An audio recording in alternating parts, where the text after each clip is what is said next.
મિત્રો અનેક દાખલાઓમાં દિશા આધારિત ઘણું બધું પૂછાય છે. દિશા વિશે સિમ્પલ આપણે જાણવા માટે હું આટલી વાત કરીશ કે ઉત્તર, દક્ષિણ, પૂર્વ, પશ્ચિમ આ બધું જાણવા માટે સાવ સિમ્પલ આપણે એવું વિચારી લઈએ કે ઉપર એટલે ઉત્તર. આ સમજાઈ ગયું? ઉપર એટલે ઉત્તર. તમને તરત જ ખબર છે કે સામે કોણ હોય? દક્ષિણ. પણ ઘણી બધી ગડબડ થાય છે એટલે આપણે એક સાદી એક વાત કરીએ છીએ કે ઈશાન નામનો છોકરો છે એ એક પ્રસંગ માટે આવે છે, બર્થડે માટે.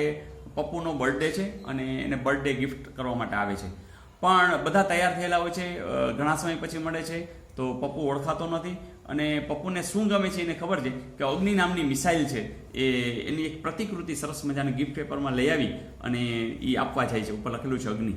તો જેવો એ ત્યાં આપવા જાય છે ત્યારે બધા એને કહે છે કે પહેલાં તો રાજી થઈ ગયા કે ઈશાન છે એ ત્યાં આવી ગયો છે બર્થડે પાર્ટીની અંદર, એટલે બધા આશ્ચર્ય વ્યક્ત કરે છે, આનંદ વ્યક્ત કરે છે. અને પછી એ બીજા અન્યને કોકને આપતા હતો ત્યારે કહી દીધું કે ભાઈ તું આ જે અગ્નિ નામનો જે ગિફ્ટ છે એ પપ્પુને દઈ દે. બરાબર?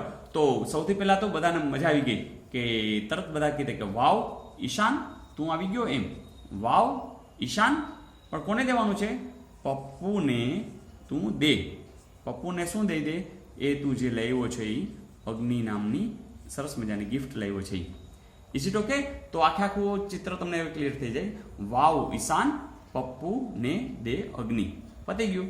વા એટલે તમને ખબર પડી જશે વાયવ્ય, ઉત્તર, ઈશાન, પ એટલે પશ્ચિમ, પૂર્વ, નૈઋત્ય.